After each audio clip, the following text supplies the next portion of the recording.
And we begin with that major development in breaking news we've been following all day out of Durham. The subject of an Amber Alert, 4-year-old Paisley Grayson, is safe at Durham Police headquarters tonight. Our cameras were rolling when they arrived around 9:40 this evening. This after her father, the man accused of abducting her, called WRAL on his drive from Western North Carolina to Durham. You see him here walking with Paisley. It was a chilling conversation as he described getting ready to turn himself in on the phone with me. Thanks for joining us. I'm Lena Tillett. And I'm Gerald Owens. Our team coverage begins in Durham with Aaron Thomas, who spoke with the father and the little girl when they arrived at the police station. Aaron? Yeah, Gerald, Lena, talk about an emotional night for this little girl's family, as well as the father that's accused of abducting her. Mitchell Grayson actually spoke with us for about 5 minutes, one-on-one on camera, before being led inside by Durham investigators. In his arms, he did have his little girl, 4-year-old Paisley. She did cry a little bit, as I said before, very emotional. We actually just wanted to get to the bottom of everything. He wanted to share his side of the story and actually broke down what led us to this hours-long Amber Alert that was triggered statewide. So check this out. I want you to look at this video on your screen. We actually captured the moment that he pulled into the parking lot for the Durham Police Department headquarters. Keep in mind that he was not driving that gray Chevy Astro van that authorities were looking for. In fact, he arrived in a white car driven by a friend as he stayed on the phone with the WRAL's Lena Tillett. I asked him what led to all of this. Did he severely beat up a family member at an apartment on Andrew Avenue here in Durham before taking his daughter Paisley? He did not deny these allegations, but rather said that he was getting his daughter out of an unsafe environment. That's all according to him. Take a listen to our conversation as he admits why he decided to turn himself in tonight. Statewide alert. We're glad to know that she's safe and sound. How are you feeling?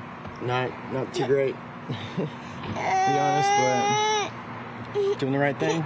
Would you mind telling us where all did you go? Did you stay local? No, I'm at home. Where's home? Wilkesboro. Wilkesboro. Okay. And what led you to turn yourself in this evening? Well, I seen an Amber Alert on my phone, for my van, and I don't know. I got calling investigators and stuff, and they told me to come turn myself in if I ever wanted a chance to ever see my kid again. So I appreciate you. Thank you for speaking with us. No problem. And you can hear his daughter there, Paisley, again making some very audible noises, as this is likely a very emotional night for a 4-year-old girl to process. So this is what's happening right now. That father is inside of Durham Police headquarters being interviewed by investigators. We did learn tonight, within the past 30 minutes, he is facing some serious charges. There's aggravated assault, breaking and entering, and injury to personal property. Police told me that the next steps is for him to be escorted to the Durham County Jail. That's where they'll send the warrants out, and they'll also notify Paisley's mother and find out where she'll be in the meantime. Back to you.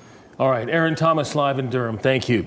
Let's talk about that phone call he made to WRAL. He wanted to give his side of the story. You talked with him for about an hour and 20 minutes. Some of us were sitting around the table. I heard it for about 45 minutes. Right. He was very frank, very open with his intentions. He was, and I want to be really clear that we started the conversation with the critical question, is Paisley okay? That's what we wanted to know, full stop. And he said that she was okay. In fact, he described her sitting in the back of the car with her tablet watching a children's program. I asked if I could talk with her again to ensure that she was okay, at least that she was able to talk. He said that she was a bit shy, but he did send me a photograph of her sitting in the back seat. As soon as we saw that photo, we immediately contacted Durham Police. We should mention that. As journalists, we were not trying to play police in this situation. We wanted to make sure that she and he got to Durham Police headquarters safely, and we contacted the Durham Police chief and told her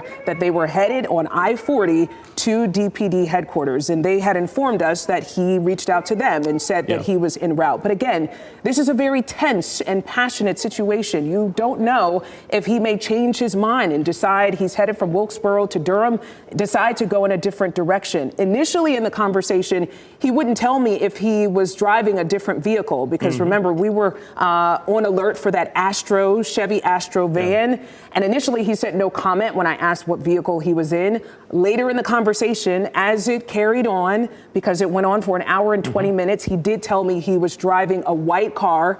He told me he was seeing all the police officers and the state troopers along I-40, but they didn't know what vehicle he was in at the time. Yeah, that was unnerving for him, and you can only imagine, because those signs are up there because of what he did. Now let's listen to part of the conversation that you had with him.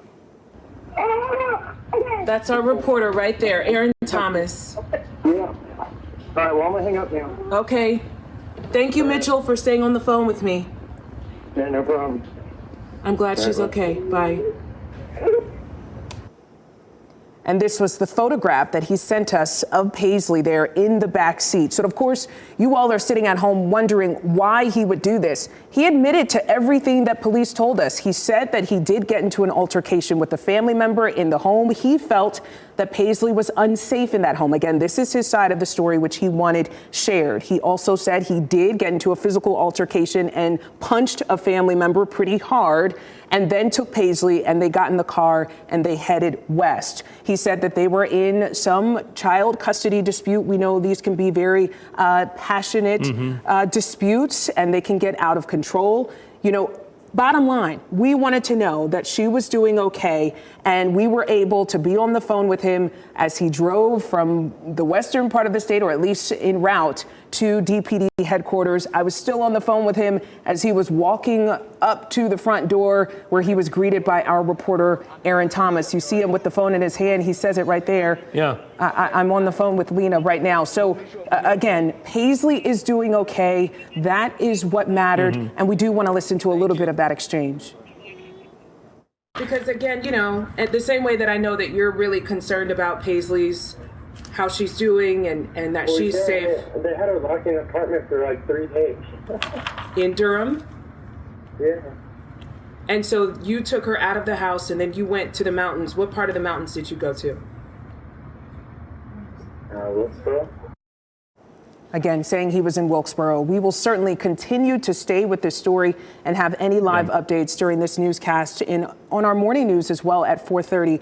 We all are very emotional after this, but again, we are glad that this was resolved in a safe way, and we hope Paisley is indeed completely okay, that nothing has happened to her. She's very young, but this is a sigh of relief for her family. Absolutely.